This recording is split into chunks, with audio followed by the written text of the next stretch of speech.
po at babalik ang isang joke time na naman na pala. Narito po ngayon tayo sa senaryo kung saan magkakaroon ng isang ensayo sa senaryo. Muli, umikot tayo. Bigyang pansin ang mga nangyayari sa loob at labas ng camera. Nakikita natin mismo kung ano ang nangyayari. Nakita po natin mismo kung ano ang nangyayari. Tila ba maraming mga tao, nababaliw na o naloloko lang ba? Marahil ito yung mga trip-trip lamang ginagawa. Ngunit hindi po rin natin masuri kung ano ba mga nangyayari. Ano kayang nangyayari? Mag-interview. Hinuha ko ay may nangyayari. Kaya tingnan natin ang pangyayari.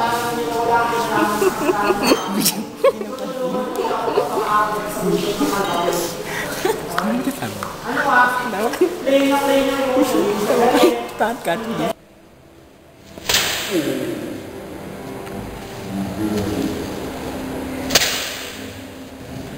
Kasi may boses mo. Ngayon po ay ating nasasaksihan kung paano nagkaroon ng isang mapagdamdaming eksena sa aktual na pangyayari. Nakikita Sino niyo po kaya ang may kasalanan? Nakikita niyo ngayon kung paano pinahihirapan. Tama. Ganito ang pagsasanay sa senakulo. Ganito Tama ka dyan. buwis buhay.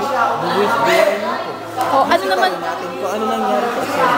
Habang may nangyari sa eksena dito, meron din dito sa kaliwa. meron. Ayan, maraming eksena po sa ating nakikita niyo naman. Kung gaano kaseryoso ang mga taong narito. Tila ba sila ay parang may mga pinanghuhugutan. Pinaghuhugutan. Hugot na hugot. Hugot na hugot.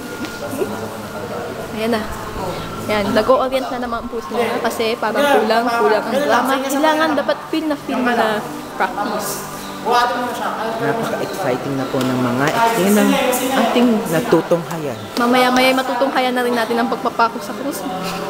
Saglit lamang po yun. Magbabalik po ang inyong Joke time.